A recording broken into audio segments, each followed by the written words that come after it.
Hello guys, my name is Yash. Welcome back to my YouTube channel. Java provides three types of control flow statements: decision making statements, jump statements, and loop statements. I've already created videos on decision making and jump statements. In this video, we will learn about loop statements. Hope you guys enjoyed this video. Also, if you have not subscribed to my channel, please subscribe so that you don't miss any updates.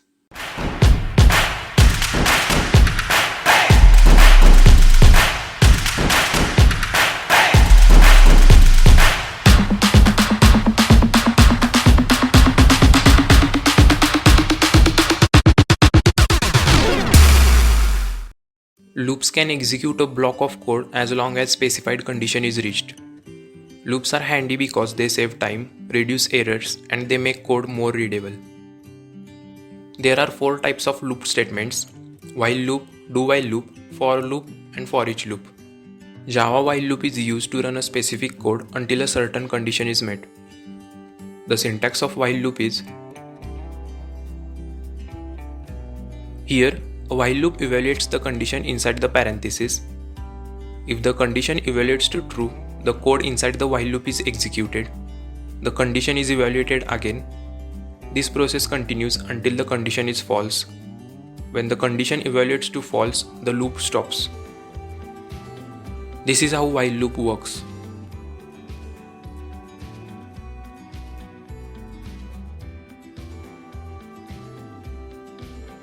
In this program, the code in the loop will run over and over again as long as variable I is less than 5.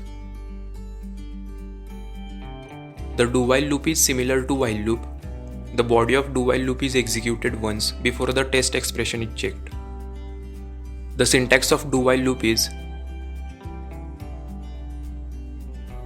here, the body of the loop is executed at first, then the condition is evaluated. If the condition evaluates to true, the body of the loop inside the do statement is executed again. The condition is evaluated once again. This process continues until the condition evaluates to false, then the loop stops. This is how do-while loop works.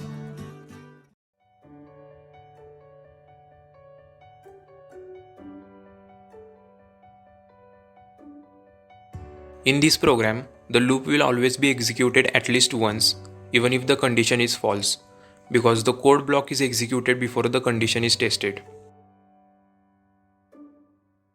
Java for loop is used to run a block of code for a certain number of times. The syntax of for loop is: here, the initial expression initializes or declares variables and executes only once. The condition is evaluated. If the condition is true, the body of the for loop is executed. The update expression updates the value of initial expression. The condition is evaluated again. The process continues until the condition is false.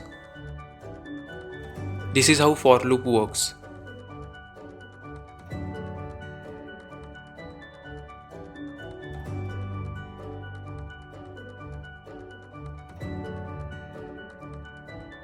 Output of this program is: it is mainly used to traverse the array or collection elements. It is known as the for each loop because it traverses each element one by one. I will create a separate video on arrays in Java if you are not aware of what is array. The advantage of the for each loop is that it eliminates the possibility of bugs and makes the code more readable. The drawback of the enhanced for loop is it cannot traverse the elements in reverse order. The syntax of Java for each loop consists of data type with the variable followed by a colon, then array or collection. In short, the Java for each loop traverses the array or collection until the last element. For each element, it stores the element in the variable and executes the body of the for each loop. If you like this video, share it with your friends, and also don't forget to like.